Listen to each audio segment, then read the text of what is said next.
You're listening to the Zen of Dog Ownership podcast, where we teach you everything you need to know about dog ownership. I'm your host, Turk Akbay. My goal is to bring you the best real-life knowledge to help you be the owner your dog deserves.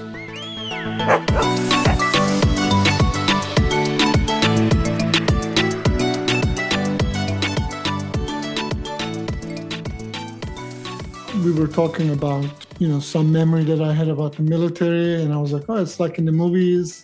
And you said, yeah, movies are based on that. And I was like, wow, that's true. Like I was in it. Often when people are with their dogs, they're not really present. They're not present with their dogs, whether it's training or going for a walk. If the human was more present with their dogs, then there's more information exchange happening energetically, right?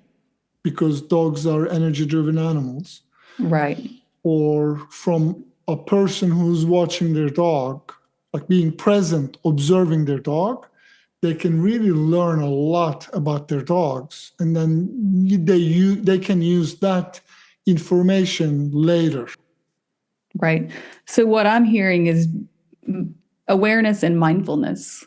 I mean, similar words, but like how to be mindful. And I always think the first step is to actually become aware, like to start to notice when you do go on walks or when you're with your dog, like to just start to become aware of what that is like. Because it's always, we have to be aware first before we can do anything. But then it's kind of like, what's after that? Like I know, and I know when I have walked our dogs in the past, I actually did want to be really present. Something that I remember walking Zelie and I didn't want to have headphones on or anything because I wanted to just be with her. And that's not always, because I know a lot of people, we've got to take phone calls or we have to, we're listening to a podcast. Because I definitely see lots of people, out walking their dogs and they're doing other things. So is what you're saying is to be more present, like, or what does that look like? What do you think that looks like, say, just in walking your dog? Yeah. So so the mindfulness, the spiritual element is like, oh, I'm being present. So I'm walking my dog and we're enjoying this togetherness. So that's the healing part, or that's the really true connection part of the dog. What I was thinking is actually being present as in looking at your dog, how your dog is interacting, how your dog is acting will give you a nice foundation, like body language. So crossing your arm, people say, oh, you're closed up. Well, it could also mean you're cold. It could be uncomfortableness. So how dogs communicate because of their body language. So you have to be able to look at multiple things. So by being present and observing our dogs into day-to-day operations, that gives us a baseline. Like with Jimbe, when he was a nervous dog and he wasn't really particularly fan of small dogs that are jumping and yappy or whatever. So I could see that, oh, he's getting a little bit uncomfortable, the way that he's moving his shoulder and doing this. And so if I miss that and now my dog is acting inappropriately, I would mistake that as he's being disrespectful, pulling on leash, and he's maybe not accepting my authority. But if I know, hey, my dog is getting nervous, now I can remove him from that situation. So now we don't have that confrontation because I knew my dog was getting a little bit antsy or getting nervous. So if we don't have a baseline of how my dog is normally in these situations, then I wouldn't know those things. And Jimbe, just to clarify, was our 110-pound Rhodesian Ridgeback. 120, if I'm sorry. But he was a gentle giant for sure. And also what I wonder if it's a time where when we are present with our dog and we notice, oh, they do get nervous. If it's a big dog with, smaller, dogs that bark or jump, it's also an opportunity. It's an opportunity to remove them from the situation. And then also in the right environment, expose them to new situations, Yeah. You're right, exactly right. So going in a back, healthy way or in a productive way. yeah, going back to Jimba's situation or Jimba's analogy or the memory that we're sharing, is this also gives us an opportunity to, okay, how can we push gently to out of their discomfort? So in Right. swimming, we don't want to take a dog that is nervous from, swimming at 3 feet pool to 10 feet deep. And so it's better to go from 3 feet to 4 feet to 5 feet. So if I know my dog is getting a little bit nervous versus very nervous, well, I can Right. pull back. And if it's a little bit, I can stand and say, hey, this is okay. And then that would be the ideal situation. Yeah. Right.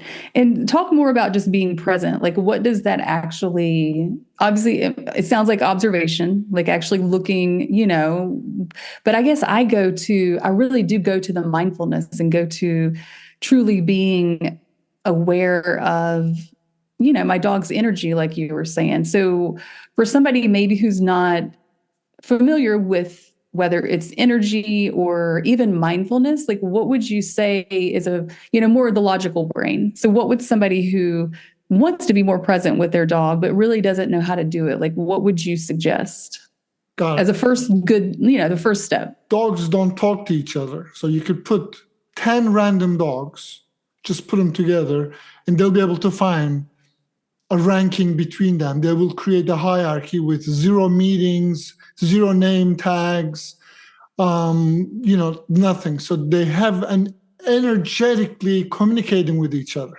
In the same 10 dog, if they were to form a pack, when they were hungry, they would just go hunt again without any discussion about who should do what. There's a knowingness. And that knowingness is the energy. They're able to pick up on each other's energy, what they're going to do, and things like that. So we humans prefer talking. So that's our preferred conversation method. And that's not our dog's preferred conversation method. So first, for somebody to be really aware, is really recognizing dogs are always communicating. So that's number one. Dogs are never not communicating.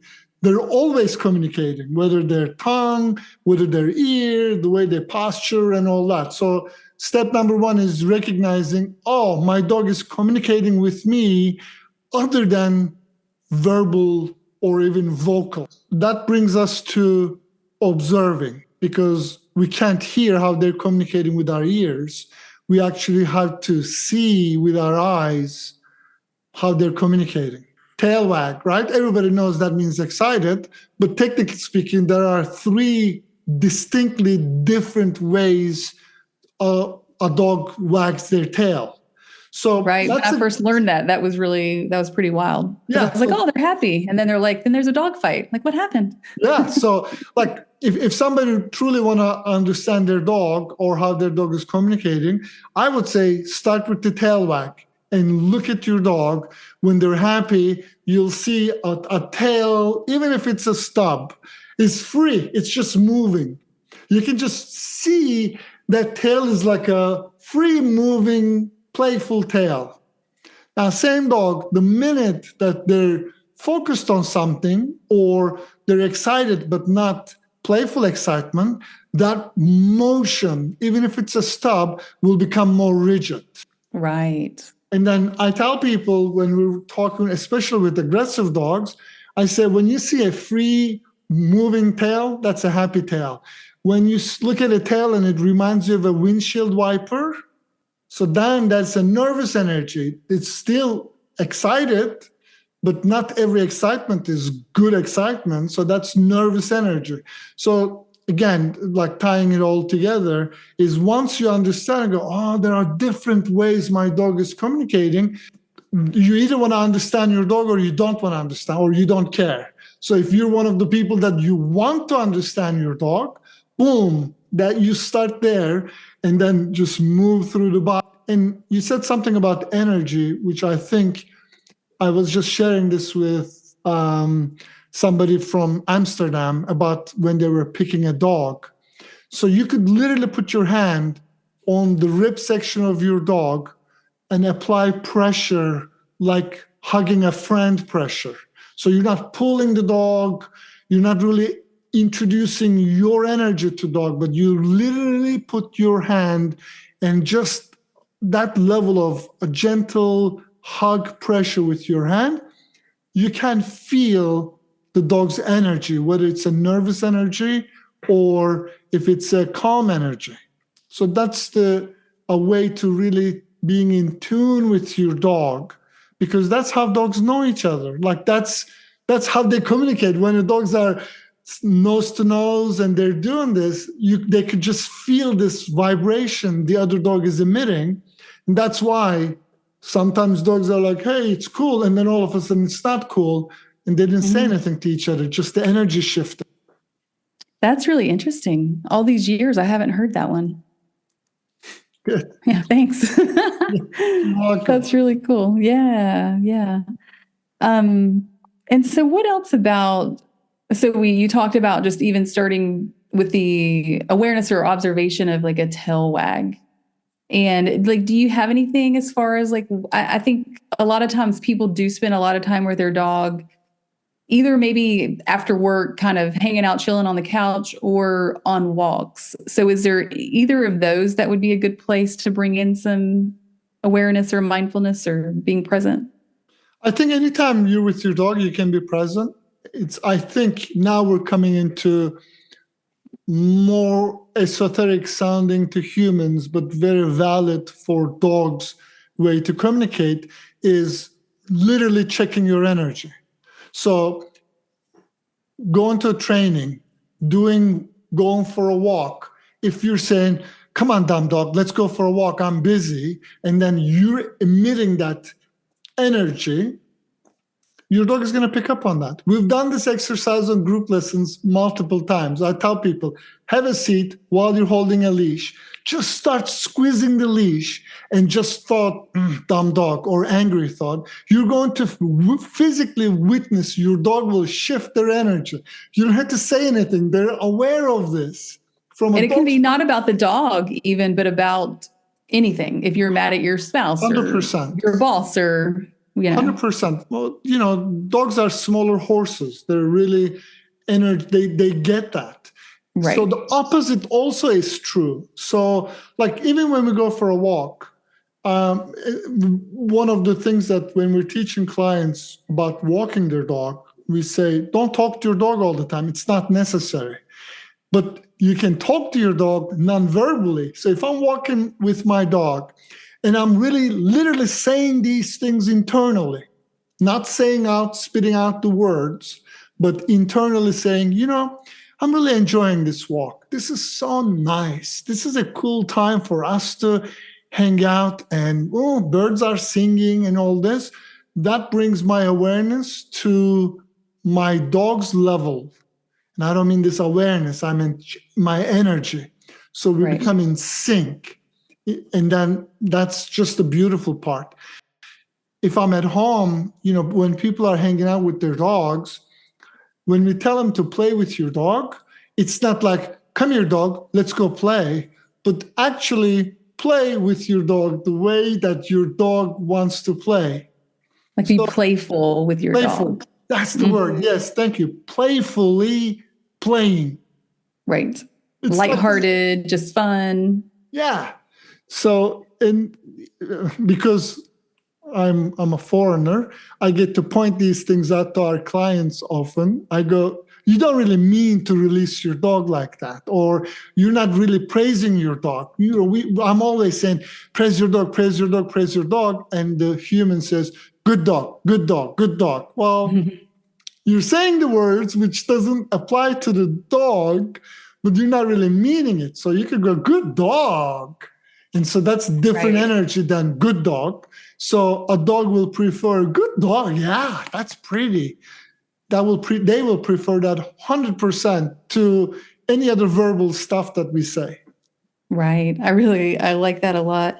I was thinking obviously these are dog lessons, but how beautifully integrated when we have dogs and when we're really paying attention and being that, our little tagline, being the owner your dog deserves, right?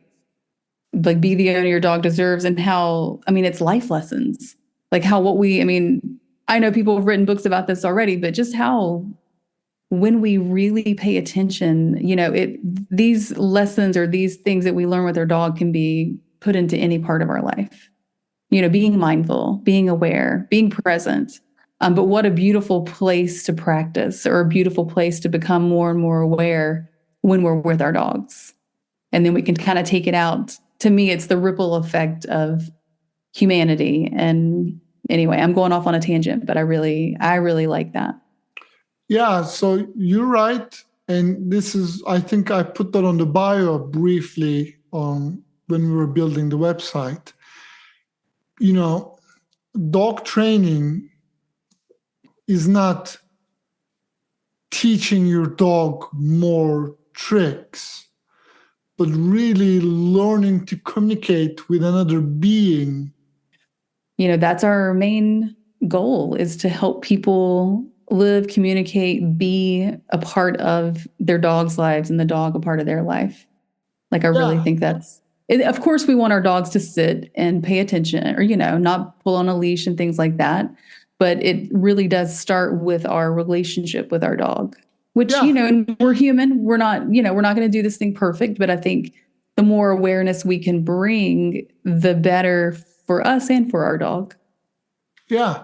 It's a skill set, right? So, and what you were saying to an earlier, once you learn to communicate with your dog, there's a lot of opportunities open for self-development. So, like, if a human being is present in the relationship of building or hanging out with their dogs and training their dogs, that actually is a personal journey. Has nothing to do with the dog. Dog is a reflection or a participant in this self-discovery journey. But if I'm getting agitated for small stuff, I'm aware of it because my dog, looks at me and goes, you're agitated. I'm not going to do this. And the beauty of it is, I think dogs have really good boundaries. So they won't give up being dogs. And they can't lie because they're driven by instincts. So people go, when people think their dogs is a reflection on who they are, like sometimes people will call, they're like, oh, my dog is embarrassing me because my dog is barking and walking this way, blah, blah, blah, blah, all that stuff. And I understand that. I think there's a certain truth to your dog being a reflection on not who you are as a person, but how present you are when you're with your dog. Oh, that's a nice clarification. Yeah.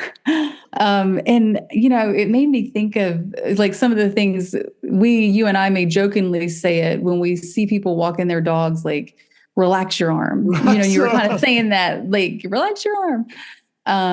And it, like when you were talking about how if you just hold the leash really tight, or when you're relaxed about it, energetically, the dog feels the difference.